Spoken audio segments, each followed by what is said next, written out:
Okay, so I've been thinking about tonight and what we should do. So first, we'll stroll to that restaurant that I read about online, which is perfect because it's right around the corner from that vintage shop that you're totally gonna love. Oh, and I do need to get pics for the gram, but otherwise, I mean, we could check out a speakeasy or a bar. Sam, did you hear my plan? Restaurant, vintage shops, pics, and was it a bar? Yeah, okay, that's actually it, but you're obviously dialed into something else right now. What's going on? Sorry, my data wasn't connecting properly when we stepped outside, so there we go. It's fixed now. Oh, wow, that was super fast. How did you do that? A lot of eSIM users worry about the same thing, so here's my simple checklist. Make sure Nomad is your active data line. Turn on data roaming for that profile, toggle on airplane mode for 5 seconds, then turn it off again. These 3 steps solve a lot of connection issues. And if that still doesn't work, here's how you can do it. Turn off automatic network selection and manually choose the carrier listed in the app.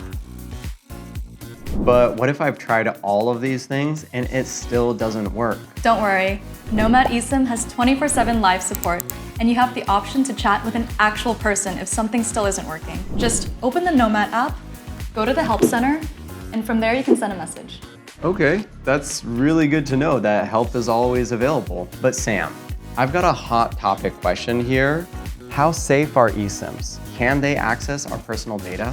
They work just like a regular SIM card, helping your phone connect to a mobile network without allowing anyone access to your photos, apps, messages, passwords, or personal data. Got it. So they're safe to use. And using an eSIM doesn't mean it's gonna harm my phone. Exactly. Millions of travelers use eSIMs around the world every day. They're safe and reliable. Okay, Sam, I've got another one. What about making sure that you're using your Nomad eSIM and not accidentally using your home plan? You can check your mobile data settings before you start using it overseas. Let me show you how. Go to your phone settings, tap cellular or mobile data, and select your travel eSIM as the active line.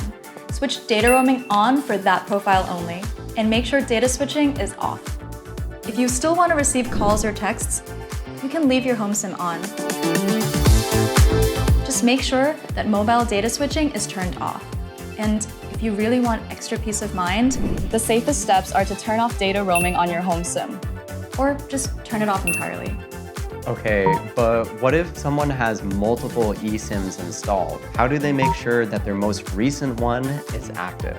In your phone settings, go to Settings, General, About, and look for ICC ID. Then cross-check in your eSIM app. Tap the I icon and find your unique ICC ID number. It should be a match. I got it. Basically, keep your Nomad line turned on, double check that data roaming is enabled, and if I get stuck, then I can just reach out to Nomad support through the app.